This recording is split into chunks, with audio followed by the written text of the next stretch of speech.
Happy Wednesday, bitches. Hello, everybody. Welcome. I am not Patty Negri. In case there was any confusion, I am not Patty Negri. I am, in fact, Richard-Lael Lillard, which is Richard-Lael is one name, not two. If I were just Richard, I would be, yes, that's right, that.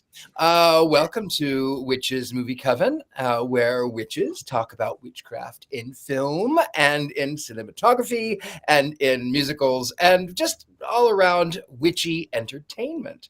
As I aforementioned, I am one of your hosts, but let us welcome back Ms. Courtney Buckley. Welcome back. Woohoo! Hey, I'm back again after another hiatus. Sorry, guys, I missed you. But here I am, Ghost Bait on Scared and Alone. It is October. It is almost Halloween, aka the best night of the year. So I'm very excited to spend this Wednesday before celebrating Halloween with my coven and my chat coven and everyone else. So let's get ready to rock and roll. And the ever so lovely Heather Greene. Hi, I am Heather Greene. I'm the author of Lights, Camera, Witchcraft, a critical history of witches in American film and television. I am a member of this coven. I am an editor at Llewellyn Worldwide, working with so many wonderful witchcraft authors, some of whom are in our coven. And I am also a journalist covering all things occult in the mainstream media. I'm so excited to be closing in on Halloween and chatting with you guys about your loves and favorites and stuff tonight. And of course, Sir Jason of Loxley. Oh, I love that. I'm not even going to do the 10 book joke now. I love that so much. I am Jason Mankey. I am a writer, 10 books and counting. And I'm really excited about tonight because after this, it's time for Yule carols. Woohoo! Woo! I'm with you on that, Jason. And where Patty may be flying high on her broomstick on her way to New Orleans, filling in for us is the lovely Miss Scarlett.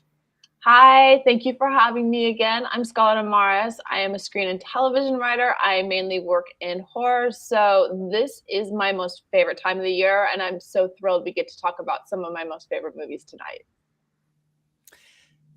Very good. Well, welcome everybody. So I hope everyone watched Witches and then turned it off. Because tonight we decided to do something a little bit more seasonal. We decided that we would talk about some of our favorite movies. Now, I have a lot of list of them, but before we actually go into what I would like to see, will come back to me. Let us turn it over to the ever so lovely Ms. Heather Greene with 5 things that one should know.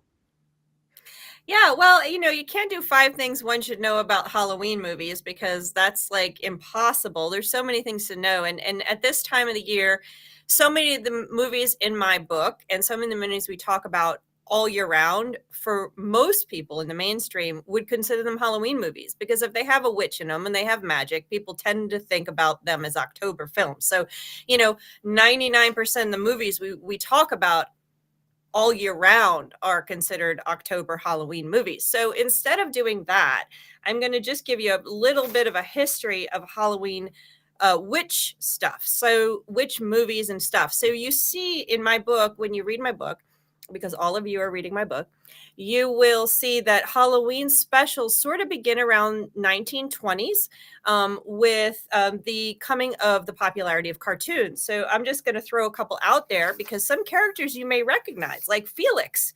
Who remembers Felix the Cat? Does anyone know who Felix the Cat is? Well, he had one called Felix Switches Witches.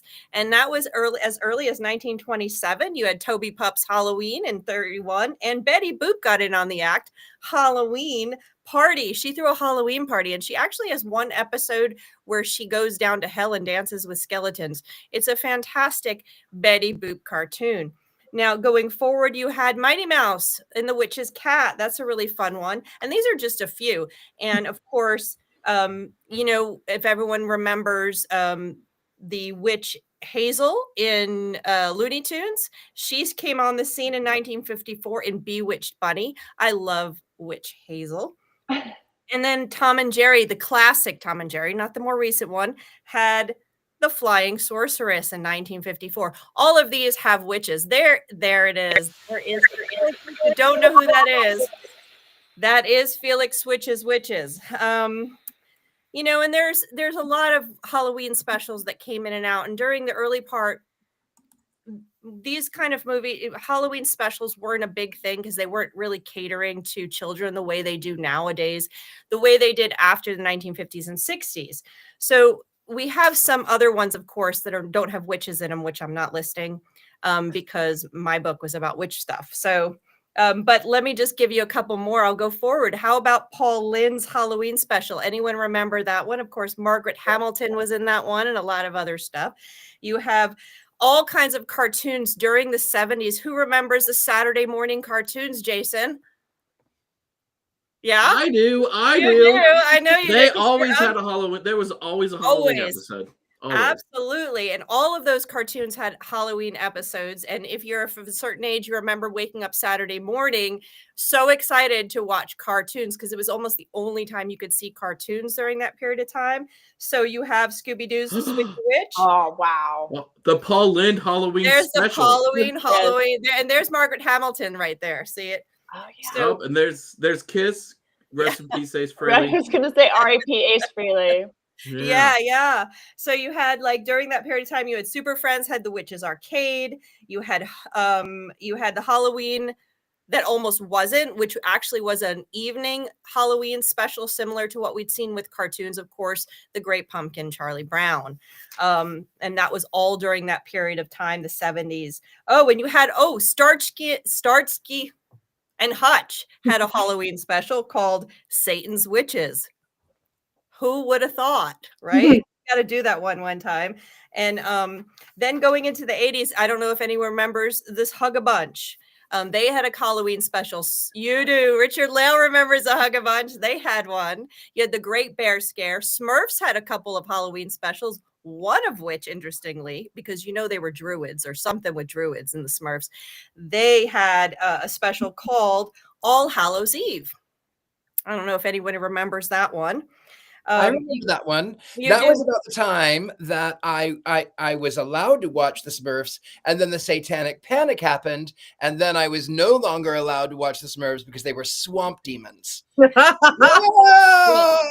tell you, an hour and a half of the Smurfs.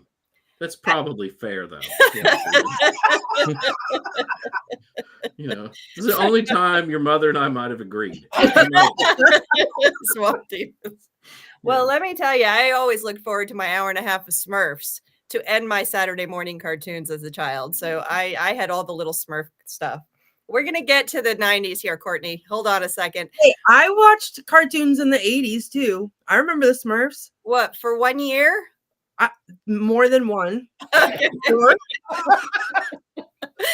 So let's get into the 90s now. We had who remembers the Animaniacs? They had a special called Which One? Sylvester and Tweety Mysteries, which I never watched, had one called Autumn's Leaving.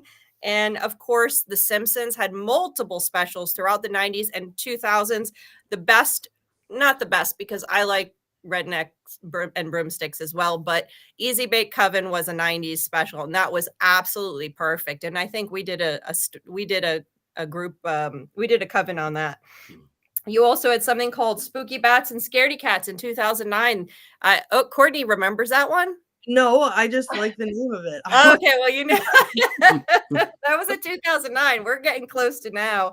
And you had a lot of Halloween specials. A lot of the TV shows that I talk about especially in the 2000s, were Halloween specials. Anytime there was a show that had a witch on it, it typically was something that was aired during the week of Halloween, whether it was Law and Order or Bones or any of those. They all did Halloween specials, especially in the 2000s, and other ones as well. There's a great way. Boston Legal does a fantastic Halloween special where the main characters all wind up dressed in costumes. It's hysterical. You have Silk Stockings, which I never watched the show, but I did see the episode. It's called It's a Great Pumpkin Harry. I don't know if anyone watched that show, but they did one, and that's a similar type of thing. Alvin and the Chipmunks, of course. So, and you go on and on and on, and we get into today. There's Mickey's Villains, and the Mickey Mouse had one. Anytime there was a witch there was a Halloween special typically. So ending on that, I'm going to go do one other thing that's near and dear to my heart. And I want to move away from movies for a second, because we just spend way too much time with movies and not enough time with show tunes and musicals on stage. So everybody go running off now. I'm gonna step out for a moment. So I'm going to give you my top five musicals to watch at this time of year that I have watched and that I know about. Now there are other ones, but these are the ones I rank. Number 5, going from lowest to the absolute needed. Jekyll and Hyde. I saw it on stage. I don't remember a single song, but it's a good one for this time of year. People like it. 4, Sweeney Todd. There's a musical version. You must see it. Johnny Depp, Alan Rickman, Helen Bonham Carter. Absolutely, Sweeney Todd. Phantom of the Opera. Gotta do it. I can sing the whole show if anyone's interested. That'll be a different show, Courtney. Of course, 3. Beetlejuice, number 2. I can sing the whole show if anyone. I can't sing that one. That's on you. That's for the show. You'll sing that one. And number 1, Little Shop of Horrors. Rick Moranis is in the movie. You can watch it. I have that as number 1, and I have 2 little seconds, honorable mentions. Into the Woods, because The Witch in that is phenomenal. They did a movie of it. I saw it on Broadway as well as the movie. It's very good. There's a witch. It's a good for this time of year, although I don't count it as a Halloween movie. And the other one is Fiddler on the Roof. And everyone's going, why is Fiddler on the Roof good for this time of year? And if you don't know, then I urge you to watch it, because the dream sequence where all of the people are dead and all the spirits come out and they give him messages in dreams is Halloween. It scared me as a child, and I can sing the whole musical. So there you go, everybody. That's my. I might add 2 more musicals to your list. Yes, go ahead. One is kind of expected. The Addams Family musical. Of course. And Charlie and the Chocolate Factory. Yeah, see, I don't count those as musicals, stage musicals. So yes, but you're correct, and also your favorite. You know, there are, with the Addams Family musical, there are things that I love about it and a lot that I hate about it. But the spirit I love a lot, and I do love music. I have 2 to add to the list. Last year around this time, I took Nathan to see Evil Dead the musical, which was great. And then this year, I took him to see Saw the musical, which was even better. So, and they both. Are these officially licensed productions? No, they're unofficial and they're fantastic. They both include splash zones. So in Evil Dead the musical, I got covered in red Kool-Aid, so that was great. And then Saw, they used actual fake blood, but they oversold the splash zone. It was like one little thing of blood, but it was the being locked in the bathroom scene where he cuts off his foot, but gay and musical. I was literally, I think I might have made the characters like break character, because I was sitting in the front row and they would do something. I'd be like, oh, and then they'd laugh. So that was and you see, we could add Wizard of Oz and Wicked to that, and I don't, because those to me are not Halloween. They have witches in them, but then you have the problem with anything with a witch to mainstream is a Halloween. But for us, it's different, and for me, it's different. I won't add those. Same as Rocky Horror Picture. I don't consider that a this time of year type of musical. I mean, also with the Wizard of Oz, they show it at Thanksgiving on cable. I was just gonna, pretty religiously. So to me, it's a Thanksgiving movie. And the fact that the Wicked movies both have come out, well, it's going to come out near Thanksgiving, is proof that I'm correct. I mean, I'm usually correct, but here we know again that I'm correct. I'm going to leave that one alone. It's reasonable. I'm going to wait for your list of movies, and then maybe I'll come back to that. But now, it's going to be fun. You're going to really hate it. I can't wait. Speaking of lists of movies, before we go too much further, if you are watching, hit that like, hit that subscribe, leave the comments. We do read them. We have some wonderful comments. Robert Hicks, the Smurfs, our Swamp Demons, Dark Lord, Dark Lord Kelvin is here. Mary Jane King is here. So we do read those comments. We would love to. We love them more. Also, you can go right over here to that. If you would like to sleep with me, you can get a pillow. I do. I do it. I have one. It's much less expensive than you think.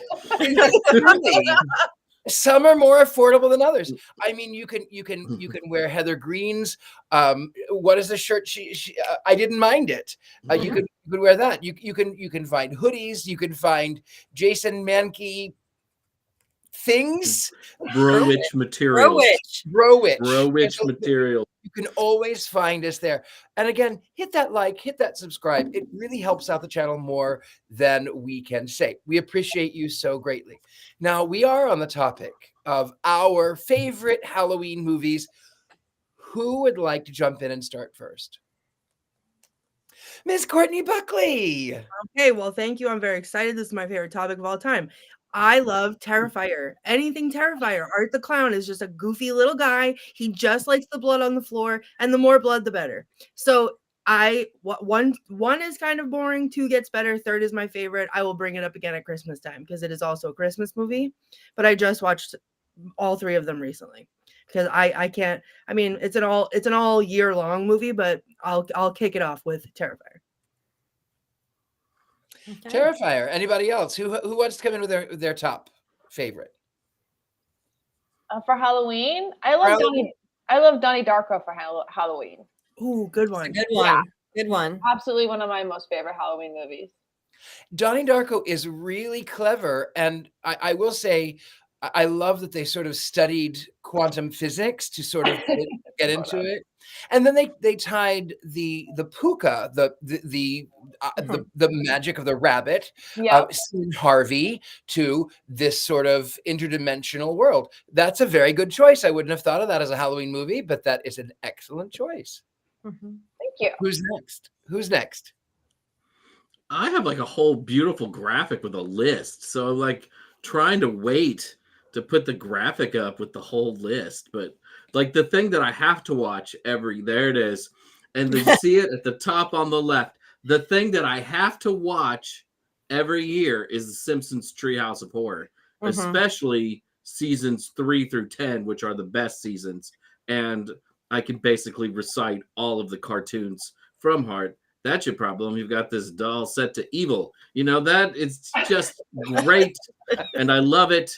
But for me, also, Halloween isn't just like a one day. It's a season. And there are a lot of things that I like to watch during the season. Some are obvious, like The Simpsons and Treehouse of Horror. To me, the quintessential slasher film will always be John Carpenter's Halloween. It just reminds me of my childhood because I felt like I grew up in a place like that. Bride of Frankenstein, to me, is the best of the Universal horror films of the 1930s and early 1940s.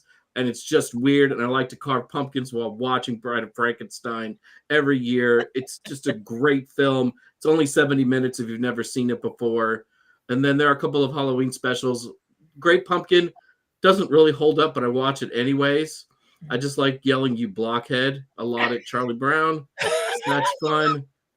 And if you've not ever seen the Shrek holiday specials, I just recommend them wholeheartedly. Anything with Gingy in it is destined to be great. And then you can't get his little stupid voice out of your head the rest of the day. That's true. That's so true. And I'll talk about the other ones later. But I mean, those are things that I have to watch every year before Halloween. And then everything else is that next week or so, which I also think is important. Heather, what is your top Halloween? I don't really, I mean, I honestly, I don't have a movie that I racked my brain trying to come with something I watch every year.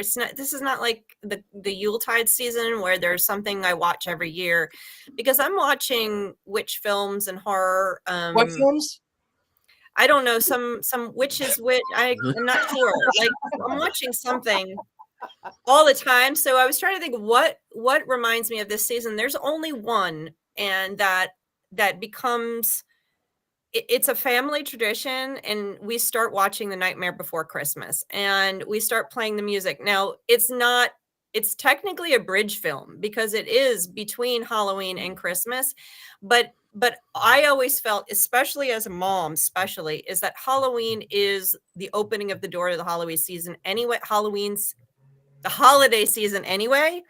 So we watching either Wizard of Oz sometimes at this time of year, but whenever I think of Halloween, I think of Nightmare Before Christmas, the opening song, and This Is Halloween, and it just, that to me is Halloween. So we have not watched it yet, but I have been listening to the soundtrack, but I don't have any children around here right now, so to watch with me, but we most likely will watch it in the next couple of days, and that feels like Halloween's here, Samhain is coming, and the holiday season has begun officially. So that is my story, and I'm gonna. And oh, someone said Dracula. I wanted to bring that up. That's a really good one. I love Dracula. I like Dracula. the Spanish one better. Yes, Richard-Lael's correct. The Spanish one is the superior of the two Draculas, filmed on the same sets, but not filmed as a play, more filmed as a movie. It's just better filmed. But of course, Bela Lugosi as Dracula cannot be topped. No. They're both classic in their own way. Christopher Lee gives him a run for his money.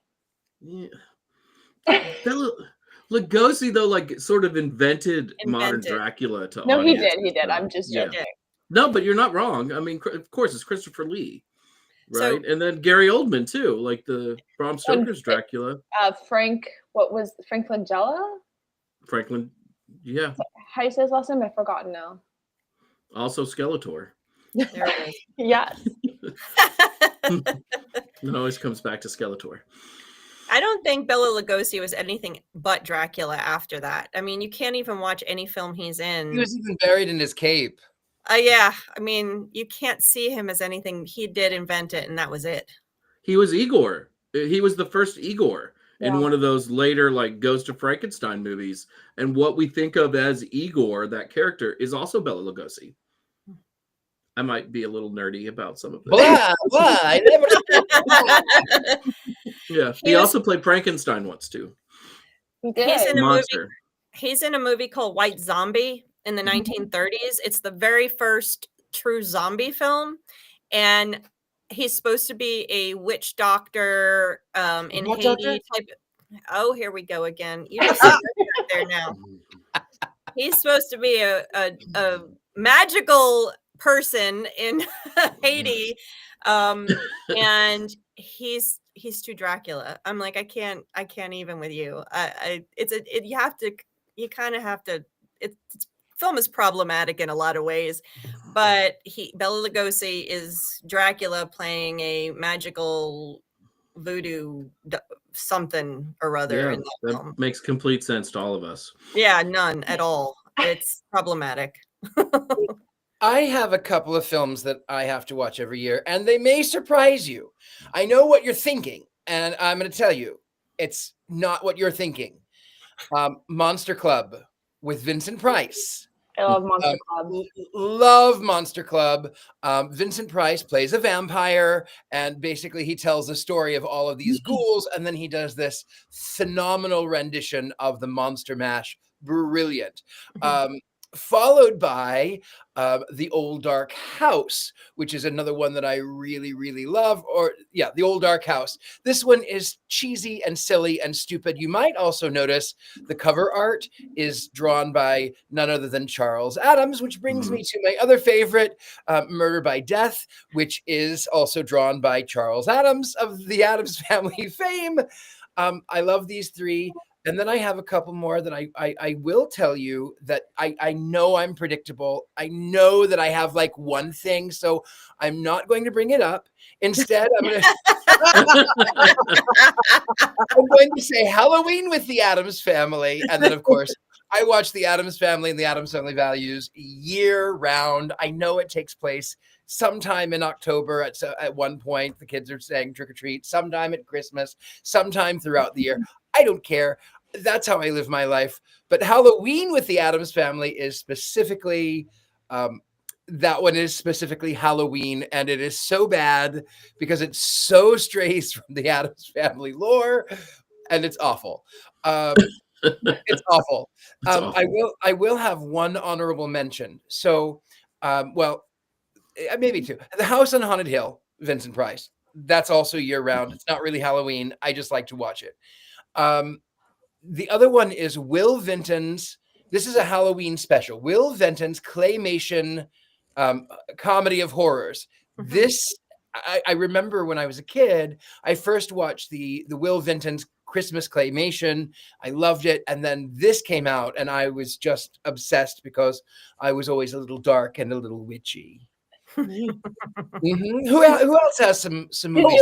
Did you ever see Mad Monster Party? Speaking of claymation, and it Yes. was Phyllis Diller and Boris Karloff. Yes. I loved that as a kid. Loved That it. was a good one. It's a shame though. Like none of that didn't really become a tradition. I mean, first of all, it's too long because it was an actual movie, so it was like 90 minutes. But we didn't have like that claymation Halloween special as kids. And if you know about Rankin Bass, they had 30 different Christmas ones. I mean, of course, Rudolph is the classic. There's a couple of Santa Claus ones. There's the Origin of Santa. They made up crap like Nestor, the long-eared donkey, and the little drummer boy, Jack Frost. And they could never do a Halloween one that got traction.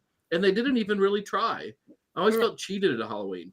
You know what? I'm just going to jump in and say I think a lot of that had to do with Halloween has a link to things that are not accepted by mainstream society in many ways. I mean, if you think about the holiday, especially in the 70s when Rankin Bass was doing a lot of their stuff, you think about the Halloween specials that Sesame Street and Mr. Rogers did in 76, 75. And they were eventually banned and they were eventually attacked. And so if you think of Rankin and Bass had a definite, they were appealing to a certain sector. And if they had done Halloween stuff, they might have run foul of the community that also fought against other Halloween specials. So there's a stigma with Halloween that we're not going to get with Christmas. And so you don't wind up with the same. They're happy to take your candy, but they don't want your magic.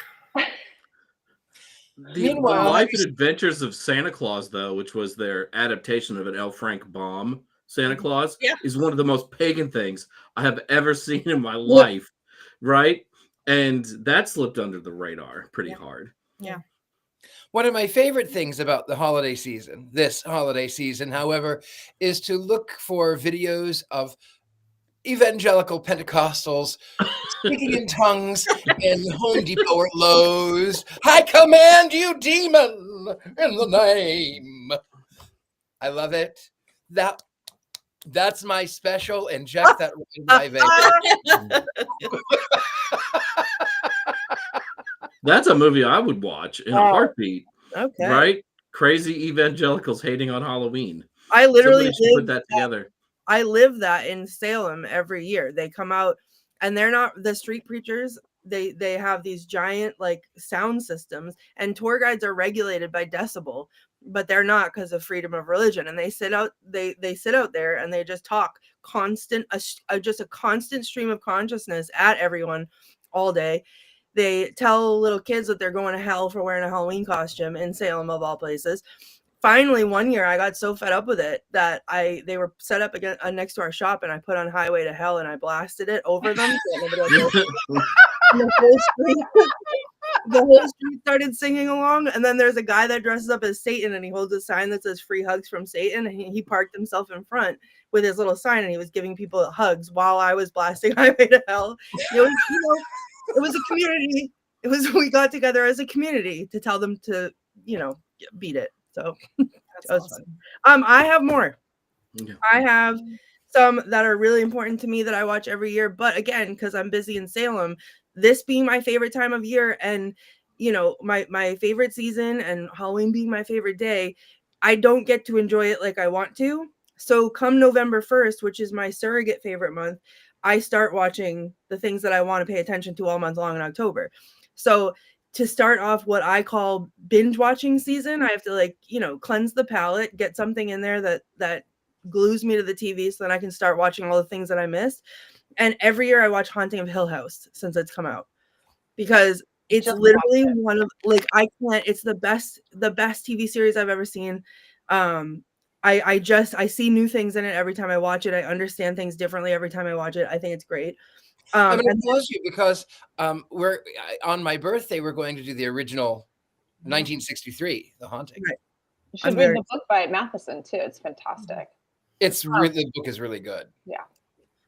I had the what is it? The Shirley Jackson Haunting of Hill House. Oh, yeah. I did not own that ever. And I moved, and I was moving boxes back and forth, and I came in my house. This is the house I live in now. I came in my house, and on the top of the stack of boxes was Haunting of Hill House by Shirley Jackson. And it wasn't mine, and I don't know how it got there, and I don't know where it is now. It went away. But anyway, I love that show. And then there's the Blackwell Ghost series, which is a series of like mockumentary movies. I don't know if anybody's seen them. I think the first one is free on Amazon Prime. I own all of them. I actually rented, I think when I started watching them, there was 4. I rented them all in one night, and I liked them so much I called Amazon the next day and I was like, can I just like pay the difference so I can buy them, because I want to watch them so many more times? And the guy was nice enough to like refund me my money. And he's like, you have to promise you're going to buy them right now, or else like I'll be in trouble. And I was like, I'm buying them. So now every time they announce a new one, I buy it immediately before even reading anything about it. I think they're up to like 7 or 8. And the first 2 are interesting and cool. Not my favorite ones. The story changes, same guy, but it's a different like haunting afterwards. And the story of the second haunting is like, I can't get enough of it. I had to join a Facebook group. Oh my God, I can't talk about Facebook. I had to join a Facebook group. I'm just too excited. I had to join a Facebook group to figure out whether or not this was actually fake. Like, it sounds so real, or like I want it to be real. So I literally have to read strangers being like, you're an idiot, this is fake, very clearly, to be like, okay, I guess. And then of course Practical Magic, because I love Practical Magic. I will usually find time at some point in October to watch it. That's my like hot cider movie, like feels like a warm hug. And it's definitely like, whatever little way I can find to celebrate this month without, having to work. That's how I'll do it, is Practical Magic. Nice. I have a bunch of others, but I'll leave it at that for now. Who else has some movies? Look at that list. Yeah.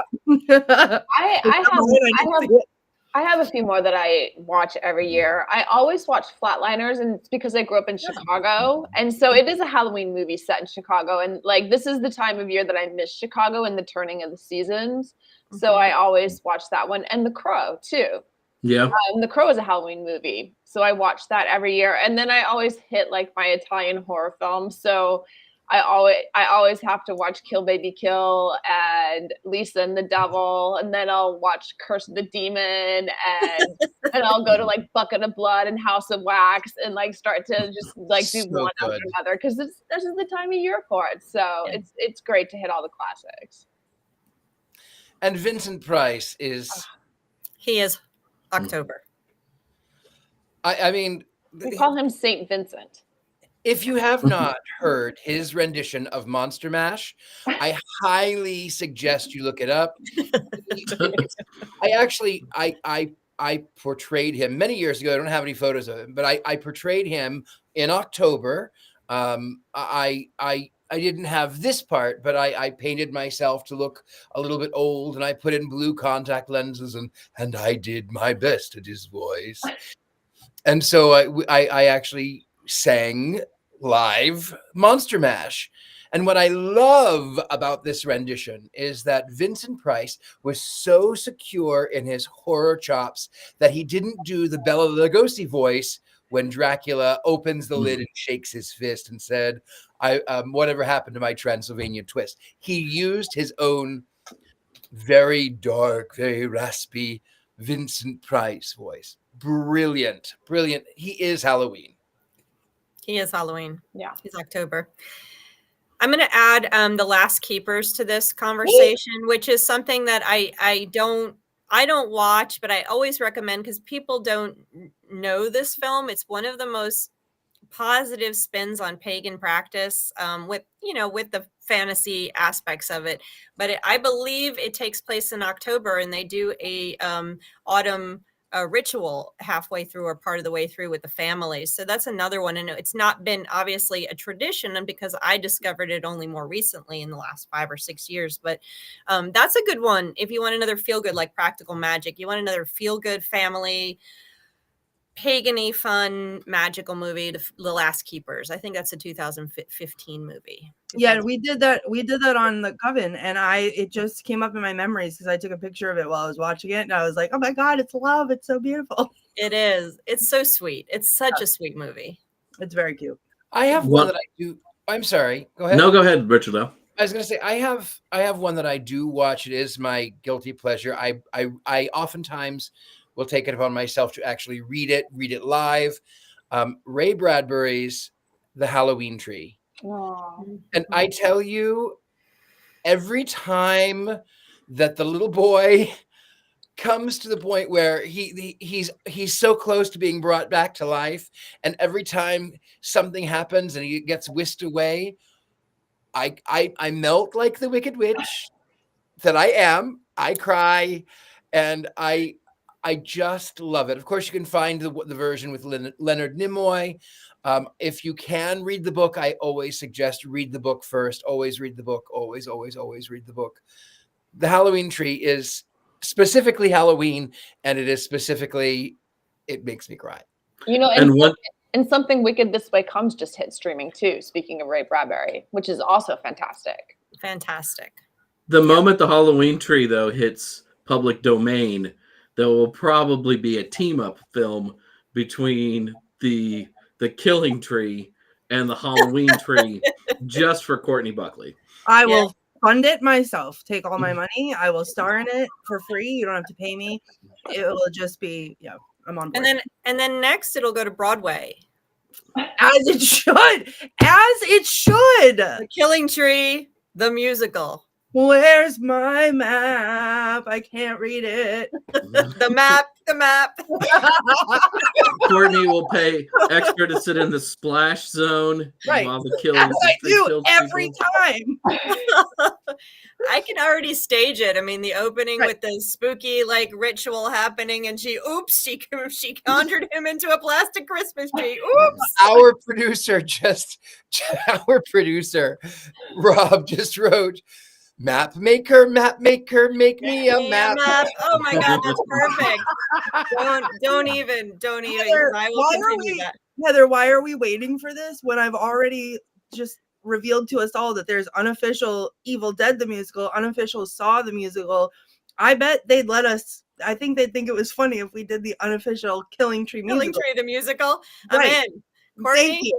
Okay. I will have a meeting at 2:00 tomorrow Eastern. Right. We're writing it. Boots on the ground. Yes. Thank you. That's a song. Christmas tree. Figured it out. Awesome. Yes. That Not is specifically a Halloween movie, but very appropriate for this time of year, and it's something we've done on the show before. I love Coco without shame or hesitation. Do not bring that up to me. It's just one of the most beautiful movies I think that Disney Pixar has ever done. Yeah. And there's another film that's on my list that is, again, not a Halloween movie, but it is a very much an early November movie. And I think it has a special resonance today, and that's V for Vendetta. Oh. That makes me feel fall. Remember the 5th of November, the Gunpowder Treason and Plot. Mm-hmm. That movie has had a really big impact on the greater zeitgeist with people dressing up in the anonymous Guy Fawkes masks and things. And it's something that I tried. Handsome fellow. Well, I mean, it's very familiar about his visage, and I just can't put my finger on it. Hugo Weaving's voice, though, just terrific all the way through. A weird kind of British accent by Natalie Portman, but it still works. I just really love this movie, and it's something that I watch every first week of November. I hope everybody else does too. I love that. I will say on Coco, I to go back on that one, just if I may. When we did cover it, I was actually flying back from visiting some friends in Ohio, and I had boarded the plane, and I was I was put way back in the back, like in the back of the plane, and I watched Coco. I'd started to watch it when I was on my cruise. They were playing it, and I couldn't quite get into it because I was on a cruise, and But then I watched it flying on the plane coming back from Ohio, and I am all dressed in black, and I am just with my black nails. I am just sobbing, right? And the plane lands. We come into New Orleans. The plane lands, and this obese redneck in overalls saunters back, and I think, well, I guess he's going to the bathroom. I mean, I don't know why he couldn't wait till we get actually into the gate, but whatever. He gets back to me and he says, "Well, we landed." And I went, "Yeah, we did, clearly." And he says, "Well, I thought you was like a satanic priest in the Church of Satan or something. To be quite frank, I was afraid to fly with you, but we landed, so we're safe now, praise Jesus." And here I am crying over Coco, and it's Disney. Oh my God. I am crying publicly over Disney because it is that good. Yes. I thought you were crying because the plane landed, and that was against what you were planning to do. Well, you know how we satanic French, ancient satanic, what are they? French Wiccans. Ancient French Wiccans. That's who we are. Ancient French Wiccans. That's how we roll. Yeah. So I guess we have a couple of more minutes. Let's talk about, we had some costume ideas. What about you? What have you worn? What do you want to wear? Courtney Buckley, you're there. Talk about your costume. So Rob has a video actually. Can I flip the script here for a second? Sure.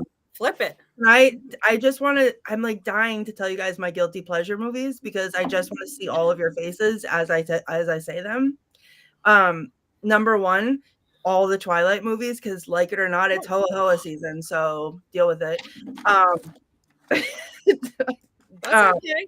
Yeah, I was waiting for Jason to turn the light off. I just recently watched Peter Pan's Neverland Nightmare, which was fantastic and amazing and right up there with The Killing Tree. Family Listening, obviously. And then a movie that we need to cover here on the podcast. It's called The Witch from the Sea. Hundreds of Beavers. Not Hundreds of Beavers, but yes, that one too. It's a movie called Witch Hunter. And I actually have, there it is. My friend is the witch in this movie. And I have a video, or Rob has the video that he can play of my actual reaction watching one of the scenes from Witch Hunter. Really great for storytelling. What? Oh. A smoke bear!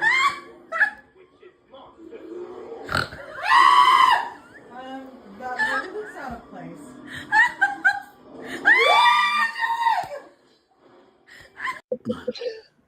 A smoke bear? So at some point during that, I scream, "He's my soulmate, bring him back." But, yeah. That's the t-shirt, a smoke bear.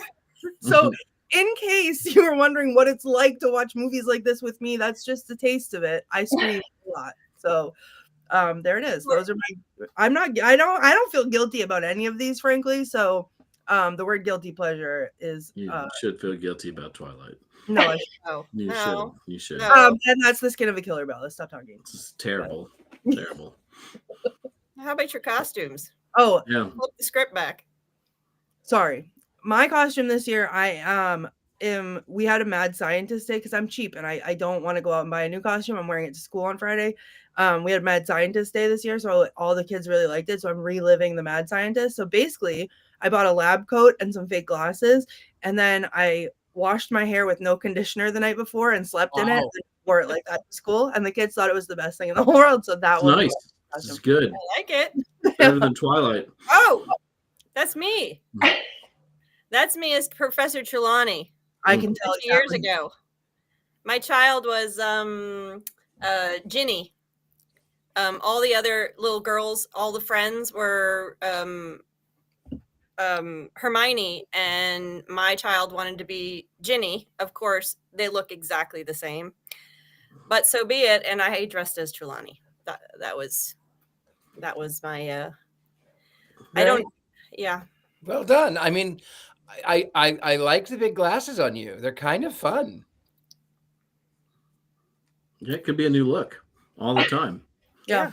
I got some. Both of us. I mean, I wear them. They don't even have lenses in them, and I wear them. Did you guys? I got mine at Halloween, which is also where I. Oh no, mine do. But I got mine at Halloween. You know, where I shop for my home decor every year. Perfect. How about you, Miss Scarlett? What about your costumes? I usually go to a party. A friend of mine has a castle nearby, so I usually just play like vampy castle denizen. Like it's like that's like that far from like normal life, but I just play it up a little bit more. That's usually what I do for Halloween. But I'm, you know, like I think pretty costume friendly every day, so it's just not that much of a stretch. Jason Mankey. I used to have this giant Halloween party at my house when I lived in Michigan. So that was a very competitive Halloween costume environment. And I knew I was never going to win. So I went with other things. This is me at Sparty, the mascot of Michigan State University. That's the best one. It gets more embarrassing from there if Rob runs the other ones. He may not, just to save me from being humiliated and embarrassed. I was a hot dog one year. One of my absolute favorites is being a bee. I love being a bee. I don't know why. Sometimes I just go, ay, because that's the bee guy from The Simpsons. That's a good one. I've been Philip from Terrence and Philip. Pull my finger, Philip. And one year I made the mistake of dressing as George W. Bush. Those were simpler times. Oh my God. When I was a kid, I did Dead Jack from Titanic. That was one of my favorites. And also I was Spear Brittany. So I wore the schoolgirl outfit and I said Spear Brittany and I had scissors coming out of my forehead and blood coming down. It was very with little pigtails. It was very cute. Yeah, nice. I played a lot of characters. I've played Dr. Frankenfurter. I played Willy Wonka. I played Freddie Mercury. That I did pretty well year round. But I will tell you a funny story. There is a Rob. Show me the picture of the one in the suit. I will show that one if you have it. The one with me wearing the black and white striped suit with a thin mustache. Do you have it? No. Yeah. No. Okay, that's fine. We'll move on. That one I was playing Gomez Adams because of course I was. There I am. I was playing Gomez Adams, of course. But there is a funny nice story about another one. So years ago, I was living in San Francisco. Now the picture is post San Francisco. I actually redid the costume, but I was living in San Francisco. Halloween was Saturday. No, Halloween was Friday. Halloween was Thursday. Payday was Friday. And this is embarrassing, but you know, we all grow. I had $6 to my name, which was not much until payday. And then I was like, well, I don't know what I'm going to do. I guess I'm not going to go anywhere. So I got home and there was a $60 check waiting for me. And I went, oh, great, I can go out. Well, I actually wore this costume that's coming up with the crown, Rob. I wore this costume and won $600. So I had a total of $666 because of this costume coming up right about here. In fairness, he's probably watching the baseball game. Dramatic build up for nothing. Okay, so I went as the Emperor's New Clothes. And I put on a powdered wig and a cravat, and I put on a sash, and I put on little lacy underpants. When I redid it, I actually tied a bow in front, and I had what looked digitized over a member. Mm-hmm. So I went as the Emperor's New Clothes down to the club, and I checked my invisible cloak when I entered. And then I walked around all night long telling people they could, of course. There it is.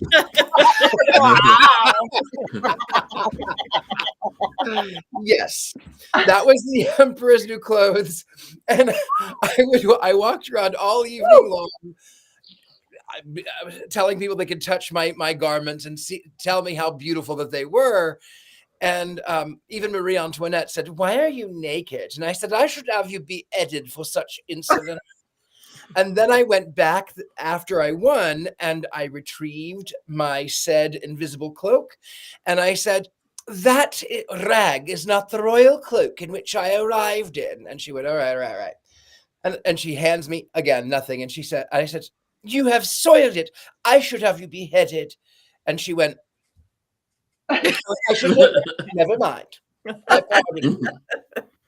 So yeah, that was I still do it once in a while. That's my Halloween costume.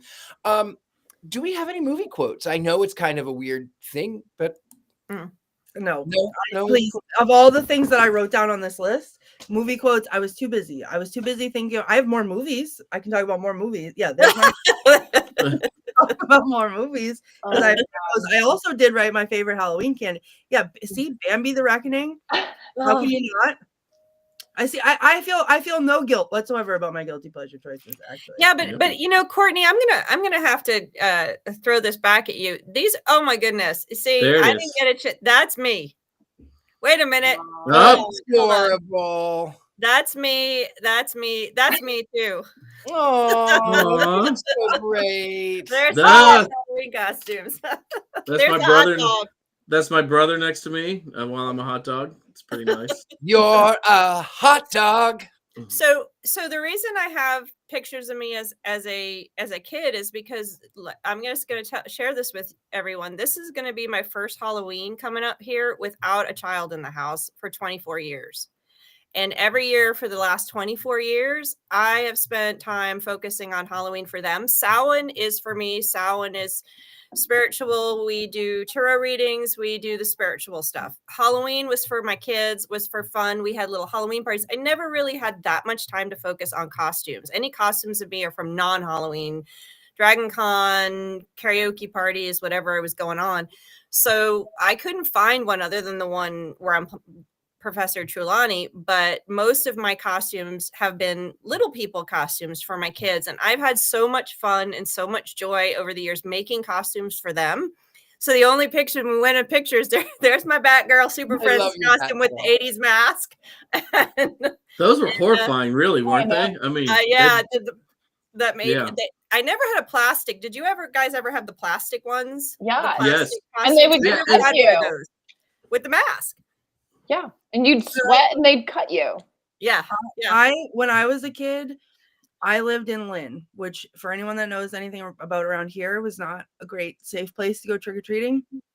I would have the best costumes. Like I was a Velociraptor one year and I had a movie quality Velociraptor mask that I would wear to play pretend around my house. But I would have like the best costume every year. And then all of a sudden I would be sick. They would tell me I was sick and I couldn't go trick-or-treating. So I like never went trick-or-treating.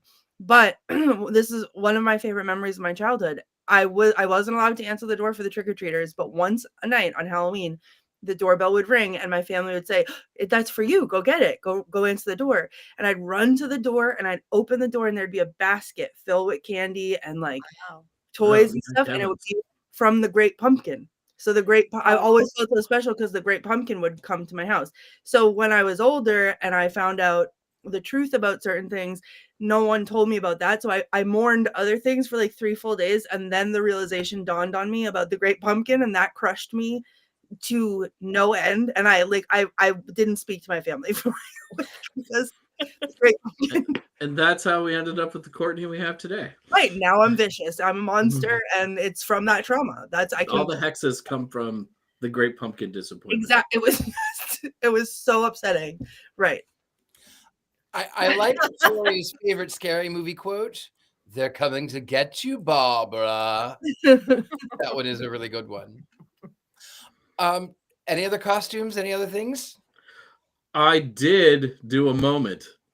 Did you do a moment? I did, because our producer sent us our usual promotional materials, and it said that we were still doing all of our bits. So I was like, I'll write something stupid. A movie Mankey moment. Movie moment. This is more of a Halloween moment, because if you are familiar with this time of year, you know that there's a lot of nonsense that is said and done around Halloween.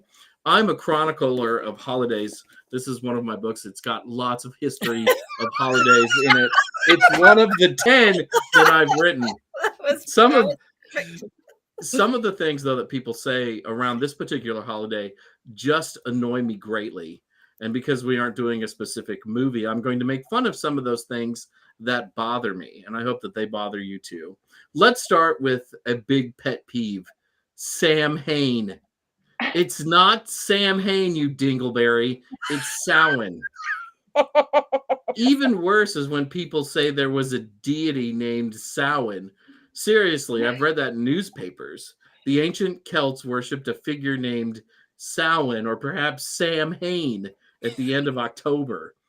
I remember Sam Hain from my mythology classes in college. He often hung around with his friend Lunasa and was the consort of the goddess Beltane. He would have been friends with Mabon, but Mabon hadn't been invented yet as a name for the autumn equinox. Ugh, that nonsense just drives me crazy. A lot of you don't know this, but I spent many of my college years in a town called Cape Girardeau, Missouri, which was pretty conservative and just far enough away from Memphis and St. Louis to be a bit rural. I used to call it the armpit of America. There were churches everywhere and church groups all over my college campus. The loudest of those church groups were the Baptists at the Baptist Student Union. And one Halloween, I made the mistake of visiting a hell house, or a heck house for those who love Ned Flanders, with some people from my dorm who went to the Baptist Student Union. One of those first rooms in the hell house had a guy pretending to die from a drug overdose. If you're not familiar with the hell house, it's like something evangelical Christians do to scare you away from certain things. And in this case, for at least the first room, from drugs. And okay, and I don't want to be like completely mean. It's tragic when people die from a drug overdose. People should always use cocaine responsibly. But while this dude was frothing at the mouth, he hit play on his little boombox and out came Metallica. And I think that's because heavy metal leads to drug abuse. And suddenly all I could do was just go, whoa, Metallica. And I started banging my head along to For Whom the Bell Tolls. And there was this guy next to me. He's like, yeah, this rocks, dude. And we did that for a while. I did not make friends at this event. And then we went to the next room. And there was like a hot mom wearing some super revealing clothes trying to warn us all not to have sex, which instead, of course, made me desperately want to have sex all the more. I would have gone to Sunday school with this woman because I would have desperately wanted some private tutoring lessons. I don't know who designed that room, but I'm guessing it was a horny pastor who wanted to see Mrs. Robinson all dolled up. Anyways, so maybe the Hell House wasn't all bad, but it probably scared little kids and kept many of them away from worshiping our true Lord and Savior, of course, Black Phillip. One more thing. Big Halloween annoys me because both snack size and fun size are terms for the size of candy are lies. Snack size should be called morsel size because those are less than bite-sized pieces of candy that leave you just wanting more. Fun size implies something larger than what it actually is, but at least it's more than a bite. Because chocolate is really expensive right now, candy makers are really pushing snack size and weird candy that substitutes corn syrup for chocolate. I do not want white chocolate Kit Kats. White chocolate is gross, and it's not really chocolate anyways. Blah. Anyways, whatever you all do, I hope you have a fun Halloween and a blessed Samhain. Thanks for putting up with me.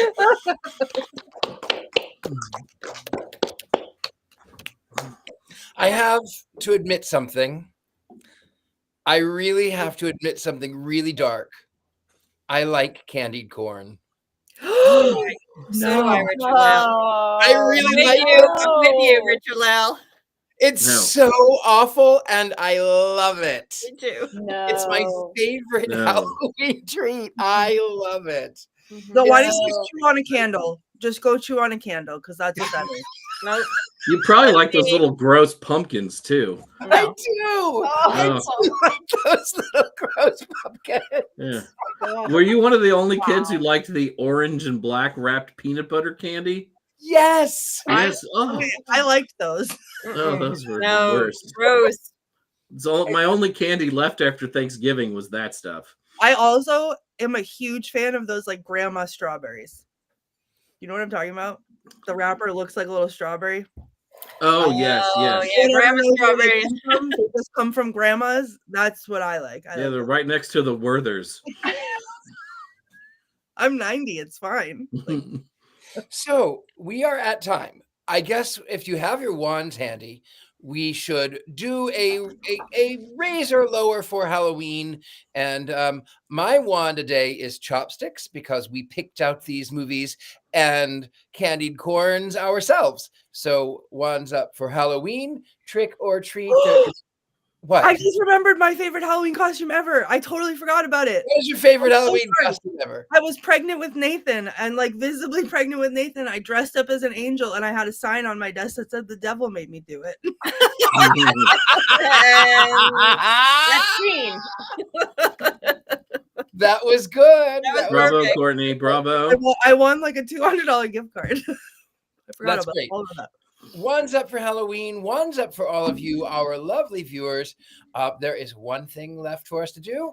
That is for us to cackle like witches on Halloween. And at the count of 3, 2, 1.